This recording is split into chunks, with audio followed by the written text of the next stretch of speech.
My name is Gail Bethea Jackson, and I'm a native Washingtonian, and I've been a member of St. Augustine's all of my life.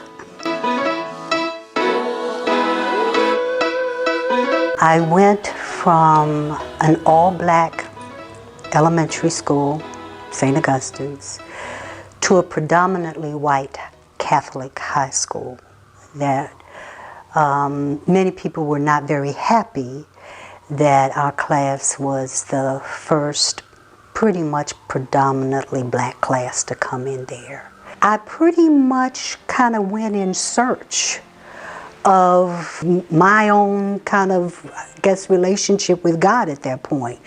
When I went away to college, I dated a Muslim.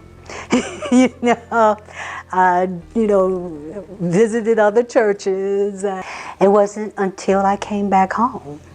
I was in church every Sunday to hear the word and have it become alive for me through the music. It wasn't until I was with the choir and we were approached with having the choir go on what's called an impact retreat. I started talking about how I felt like I was climbing Jacob's ladder and I'd come too far to turn back, and that I was committed to following Jesus and following in his footsteps. And I went to walk back to my seat, and one of my choir members, her name was Florence, she went to embrace me and I collapsed. They were crying and people were screaming and yelling, and I felt like part of me had separated, and I was watching, my spirit man was watching my physical man jumping up and down. And the whole room was just like you would imagine, and you read about Pentecost Sunday, it was like that. And that was truly a turning point in which the Holy Spirit became real for me. And I had gone to Florida for a family reunion. I was complaining that my throat felt full. And he thought I might have been having, his name was Roscoe Hager, he thought I was having an allergic reaction to some seafood that we had eaten for lunch.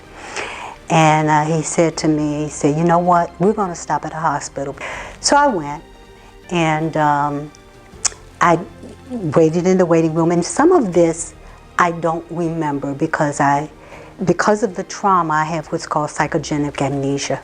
The doctor gave his course of treatment for what I understand is a standard treatment for anaphylactic reaction, but they gave it to me in a dose that was not in proper proportion for what it should have been given, and it stopped my heart.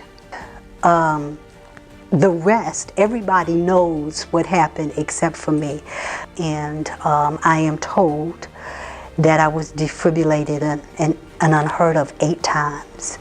My lungs collapsed. When your heart stops beating, your other organs begin to shut down. They looked at their watch to call the time of death. And he said, oh no, we're working this code. We're working this. And so they continued to work. And people prayed. People that I don't and did not even know prayed. This community prayed. They lifted me up in church, I'm told, and prayed. The choir had a prayer visual. And it was during the prayer vigil that I came out of the coma. When I came back to church, I came in a wheelchair. And Robert Joy, who is one of the ushers here, he walked up to the front of the church and got up in the pulpit and he said, "Church, we have been praying for a miracle. And I want to let you know that miracle is here today." And they rolled me in the wheelchair. And the church just went up because everybody knew this was a miracle.